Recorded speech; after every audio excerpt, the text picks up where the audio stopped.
Tugiye kurebera hamwe rero application z'ingenzi ushobora kwifashisha kugira ngo editinge video zawe uzaploadinga kuri YouTube. Hari application nyinshi ushobora kwifashisha, ariko turareba iz'ingenzi zishobora kugufasha kugira ngo uploadinge wifashishije telefone yawe, nubwo waba udafite computer machine.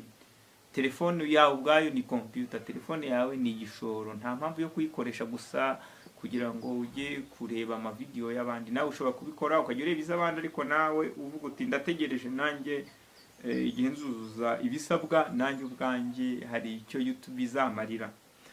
Application ya mbere rero tuzifashisha ni application yitwa CapCut. Iyi application ikoreshwa n'abantu batandukanye, cyane cyane abantu bifashisha telefone mu kweditinga video zabo, ariko na machine naho ikoramo iyi application. Iyi application rero izagufasha kweditinga videos, ama thumbnail ni amafoto ujya ubona akwatractinga, ukabona havangavanze amashusho y'abantu batandukanye. Izo rero iyo thumbnails nayo ushobora kuyikoresha wifashishije CapCut. Izagufasha rero kweditinga videos zigiye zitandukanye, kuzikata, kuzegeranya zigiye zitandukanye. Iyi application rero ni application ingenzi. Ubwo kubana natwe bizagufasha kandi nawe ubwawe kugira ngo uzakurikirane ese izi application tugiye kureba zikora zite, nzayikoresha nte. Kuyigira ni kimwe, no kugira ubumenyi bwo kuyikoresha muri za editings nacyo ni ikindi. Nubana natwe rero ntacyo uzatuburana. Kugira ngo bane natwe rero ugomba gukora subscribe kuri Bwenge Media, ugakanda no kunzogera kugira ngo ujye ubona notification buri uko twaploadinze video isobanura uburyo ushobora creatinga YouTube channel. Indi application ushobora gukoresha na application yitwa InShot. Iyi application nayo na application iri strong, ikora editinga, removing background, ikora thumbnails. Na application rero nayo izagufasha mu kugira gute mu kweditinga videos zawe.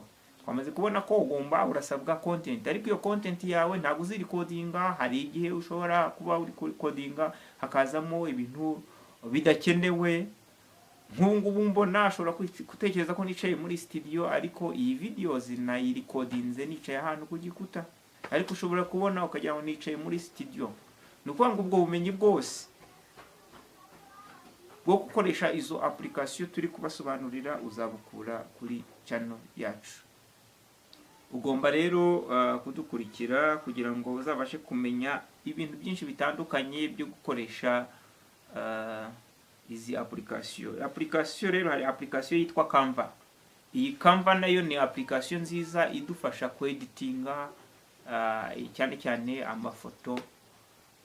Nayo izagufasha, ariko izagufasha wabashije kudukurikirana kugira ngo uzabashe kumenya ngo zikora zite. Mu kiganiro gikurikira nzajya ngenda mbereka step by step ese buri application ikora ite, ese ni gute dushobora gukora amashusho nk'aya ngaya ureba aha ngaha, aho ushobora kubona umuntu exactly yari umwe ariko arimo arakora ibiganiro asa nk'aho ari abantu babiri kandi ni umuntu umwe w'imilitipuriye.